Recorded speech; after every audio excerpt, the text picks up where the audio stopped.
Assalamu alaikum and a good evening. Very warm welcome to you from NTV The Studio. I'm your host, hosting Talking Point with our guest today, Rita Payne. She does not need introduction, but as the custom is, she is a moderator, a media consultant, a journalist, and President Emeritus of Commonwealth Journalists Association. She's also advisor to many organizations. She writes for many publications that we will talk about, but she's executive board member of Commonwealth Human Rights Association and also on the editorial board of Roundtable and Commonwealth Journal or International Affairs. Welcome to the show, Rita. Good evening, and thank you for inviting me.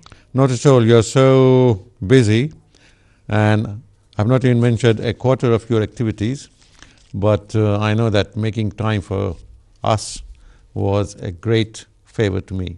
Thank you. Rita, I know you have done a lot of work with the BBC, with other organizations. I mean, with the BBC, you have almost spent the whole life. Some 30 years with the BBC Radio and correct. BBC Television. I know I had asked you before, you have been kind enough to be on the show before, but it's been quite some time.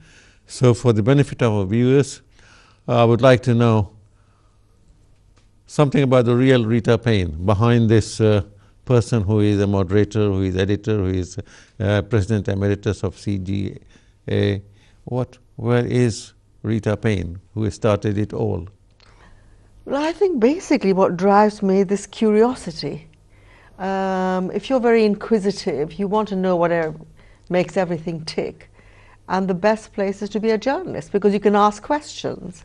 Whereas if you're just a normal member of the public, you don't really get this freedom. So that's what I see, that I've been very privileged to be able to be at the front line, as it were, to be able to go to people, to meet people who influence the world, who make policy decisions, to be there and to actually hear from them what are the real stories, what gets on behind the headlines. What lies in their head? What lies in their heads and what are the real stories. Very often what you find or you hear or you read in the newspapers, the front headline, that hardly touches the surface of what is the reality behind it. And that's what you find through meeting people. And I've always been curious, and I've always wanted to know not just one side. I'm really opposed to spin. At the moment there's too much spin. And I just don't like to feel that information is being given to me and I've just got to swallow it. I like to get every angle, every perspective. And that's what I like the most about working at the BBC, and that has stayed with me, although I left the BBC quite a few years ago. And I'm committed to impartiality and also letting people and helping people to understand if there is an issue, what are the different standpoints, what are the different views, so that people can make up their own minds without being pushed into taking a certain position. Right. If you work for BBC or any world-class organization, I mean, you've got the backup, you've got men around, you've got machines. But in this small world of other organizations, like you have to make do. You have to meet the headline, the deadlines, and you've got to take what is being thrown at you, see. So then again, it's the journalists who are responsible for giving the wrong impression of the whole issue. See, not everybody can go. Even I'm sure that in some quarters, people might question the reporting by BBC, not neutral enough. See, and this has come up many times. But BBC is neutral. We know that as much as they can. But what about other organizations that they have got to survive in this rat race? I mean, they can't afford a correspondent in every large city in the world. See. They've got to depend on the wire services, and whether it's this or that, see, they've got to get news from them, and then they've got to report. They've got to. That brings us to a very interesting story. I mean, yes, as far as the electronic media is concerned, yes, but what about the print media? You are still editor of so many publications, you see. Do you think print media is about to go out of circulation? It depends on what you're speaking, you know, it depends on the countries and the context. Right. Yes, in the West, you can feel that, especially the young, are all into digital media, and that you keep hearing that print is dying and there's Yeah. less of a demand. Yeah. But things change. I mean, you know, you heard before about music, and they were saying, oh, you know, CDs are replacing this and that's replacing cassettes. Yes. But now apparently the sale You of remember there was a very vinyl famous records has gone song, up. Video Killed the Radio. That's it. But now apparently there's a revival of interest in vinyl. I'm sure it'll probably be the older generation. They will always want to actually hold a newspaper in their hands. I don't know about you, but I find although I have access to all the newspapers online, Yeah. I still find it easier You still go out to and have buy. to have paper in front of me where I can mark things. Right. I can go back to it. I don't have to sit in one reading. But I think it's going to be a generational thing. Yeah. But as far as the non-Western countries are concerned, I think they will be relying on newspapers forever. Yep. Because you know, not everybody has. We take it for granted. We assume sitting here in London that everybody has easy access to the internet. In fact, they don't. They have power failures. Computers are expensive. So, if you want a sort of the mass Right, to get right, information, then I think there will still be a demand for newspapers. Yeah, they may have mobile phones, but not tablets, Exactly. not laptops. Yes. See, It'll make a and difference, but I don't think it'll totally replace newspapers. so you think that probably the older generations will hang on to older habits? I would have thought so, you know. I mean, I find people assume these days that everyone is going to be online and you do all your banking online. Right. And the poor older generation, you know, they're not used to it. What happens to them? And one has to be mindful of that. We have a large section of the population is aging, so Exactly. we have But got they're living longer, yes. which means that they will Thanks still thanks be what to the development in medicine and exactly. healthcare. Yeah.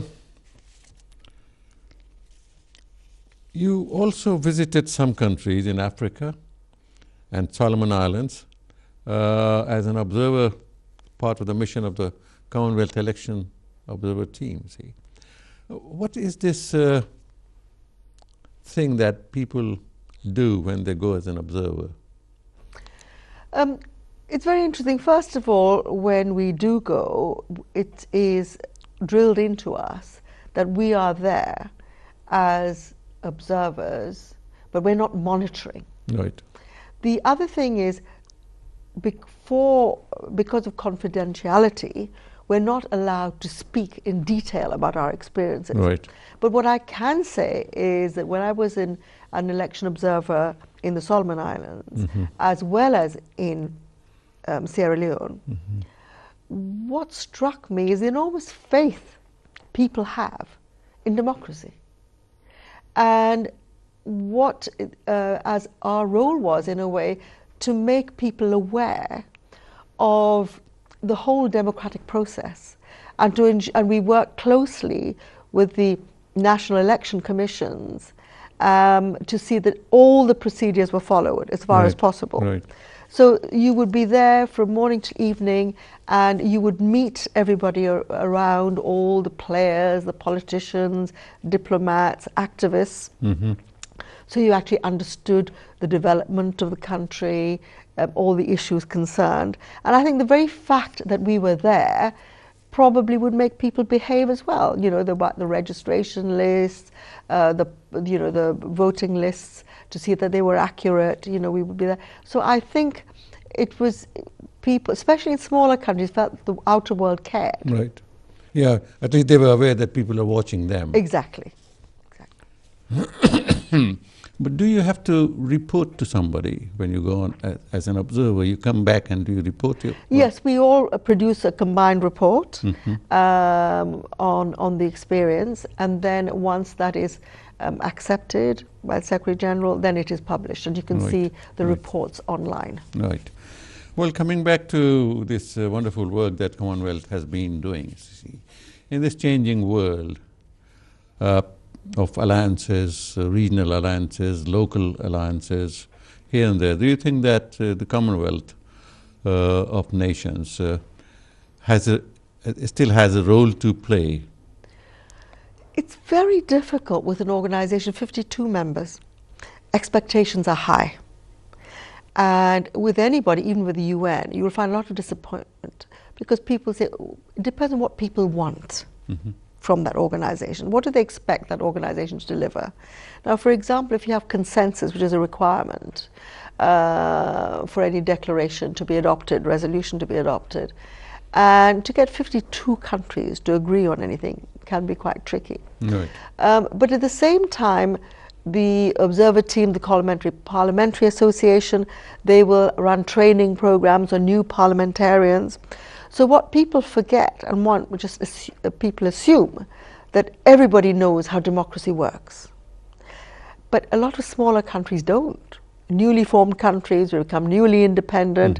You know, members of parliament, they don't know the role of the opposition, they don't know and this is what, say, the Parliamentary Association will do. They will send people to go and explain to small small countries how they operate and what they should do. They will also invite them to come in, say, take them around Westminster.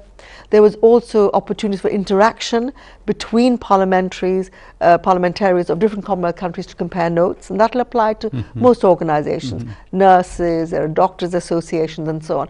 So it's good for information exchange, which is very useful. Well, what clout does it exercise in this world? Clout is a very difficult thing, absolutely, and I think that